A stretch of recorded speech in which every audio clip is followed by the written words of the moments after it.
Login करते ही जो सबसे पहली स्क्रीन आपको दिखेगी वो है क्लाइंट मास्टर की। जो भी आपने क्लाइंट क्रिएट करा हुआ है उसके ऊपर क्लिक करिए, उसके नाम के ऊपर क्लिक करिए और GSTN डैशबोर्ड के ऊपर आ जाइए। यहाँ पे हमारे पास ऊपर से दूसरा सेक्शन जो अवेलेबल होता है वो होता है रिकंसिलिएशन का, जो आपको एनुअल, मल्टी मंथ और मल्टी क्वार्टर रिकंसिलिएशन का ऑप्शन देता है। व्यू एनुअल रिको के ऊपर क्लिक करिए और आप GSTR 2A 2B reconciliation module के ऊपर नेविगेट हो जाएंगे। यहाँ पे जिस भी फाइनेंशियल ईयर के लिए आपको अपने बुक्स के डेटा को इंपोर्ट करना है वो ऊपर से सिलेक्ट करिए और इंपोर्ट का ऑप्शन जो कि लेफ्ट में अवेलेबल है उसके ऊपर क्लिक करिए।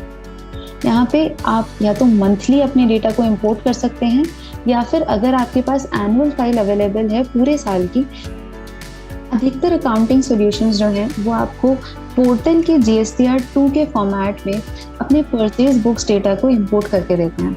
तो अगर आप वही सेम फॉर्मेट यहाँ पे इंपोर्ट करेंगे एक्सेल का जिसमें डेटा अवेलेबल है तो आपका डेटा यहाँ पे इंपोर्ट हो जाएगा और इजीली रिकंसाइल भी हो जाएगा। डेटा को इंपोर्ट करने के लिए ब्राउज के ऊपर क्लिक करिए और अपनी लोकेशन को ब्राउज कर दीजिए और वो जो फाइल है उस फाइल को सिलेक्ट कर दीजिए। यहाँ पे जैसे ही आप फाइल सेलेक्ट करेंगे आपके पास इंपोर्ट नाउ का ऑप्शन आ जाएगा, इसके ऊपर क्लिक करिए और अब आपका डेटा जो है वो इंपोर्ट भी हो चुका है और रिकंसाइल भी हो चुका है। अगर आपको अपने डेटा को री इम्पोर्ट करना हो तो उसके लिए री इम्पोर्ट का ऑप्शन भी अवेलेबल है। ओके के ऊपर अगर आप क्लिक करेंगे तो आप अपने पूरे रिकंसाइल डेटा को व्यू कर पाएंगे। रिकंसिलिएशन मॉड्यूल में आपके पास 3 तरीके के रिकंसिलिएशंस अवेलेबल हैं, सप्लायर वाइज, मंथ वाइज और इनवॉइस वाइज। इनवॉइस वाइज के ऊपर जैसे ही आप क्लिक करेंगे आप complete detailed invoice wise reconciliation के ऊपर नेविगेट हो जाएंगे।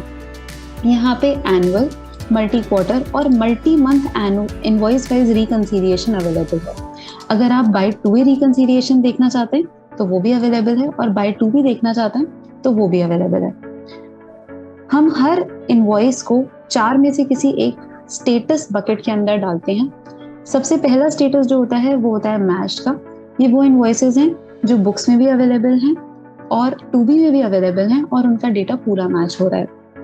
पार्शियली मैच्ड वो इनवॉइसेस हैं जो दोनों तरफ अवेलेबल हैं पर उनके अमाउंट में कुछ मिसमैच है। इन बुक्स ओनली सिर्फ बुक्स में ही अवेलेबल इनवॉइसेस हैं। इन 2B ओनली वो इनवॉइसेस है जो सिर्फ 2B में हैं और उनका कोई करस्पॉन्डिंग इनवॉइस बुक्स में नहीं मिला। एक्सप्रेस GST को यूज करते हुए आपके 99.99% ऑफ द इनवॉइसेस रिकंसाइल हो जाते हैं ताकि आपको मैनुअल लिंकिंग की कभी कोई रिक्वायरमेंट नहीं पड़े।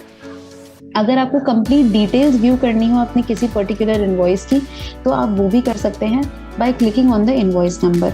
जैसे ही आप इनवॉइस नंबर के ऊपर क्लिक करेंगे आप उसकी कंप्लीट डिटेल्स व्यू कर सकते हैं और अगर आपको कुछ रिमार्क्स ऐड करने हैं तो आप वो भी कर सकते हैं। यहाँ पे अलग अलग लेवल्स पे सॉर्टिंग और फिल्टरिंग भी अवेलेबल है जिसको यूज करते हुए आप अपने डेटा को सॉर्ट और फिल्टर भी कर सकते हैं। यूजर की कन्वीनियंस के लिए यहाँ पे कुछ कॉन्फ्लिक्ट रिपोर्ट्स भी अवेलेबल हैं। जैसे ही आप इसके ऊपर क्लिक करेंगे 3 तरीके की कॉन्फ्लिक्ट रिपोर्ट्स यहाँ पे अवेलेबल होती हैं।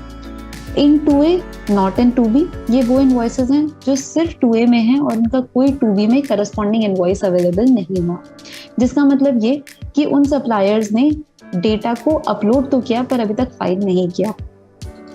RCM कॉन्फ्लिक्ट वो इनवॉइसेस हैं जिनमें कि हमें कुछ RCM के कॉन्फ्लिक्ट्स मिले। ITC एलिजिबिलिटी कॉन्फ्लिक्ट वो है जिनमें कि बुक्स और GSTR 2B में हमें कुछ ITC एलिजिबिलिटी में कॉन्फ्लिक्ट्स मिले। अगर आपको इस पूरे डेटा को अपने आप को ईमेल करना हो और एक एक्सेल फॉर्मेट में व्यू करना हो तो उसके लिए भी हमारे पास एक ऑप्शन है जिसके लिए आपको बैक टू सप्लायर वाइज री को क्लिक करना पड़ेगा और ईमेल कंप्लीट डेटा के ऊपर क्लिक करना पड़ेगा।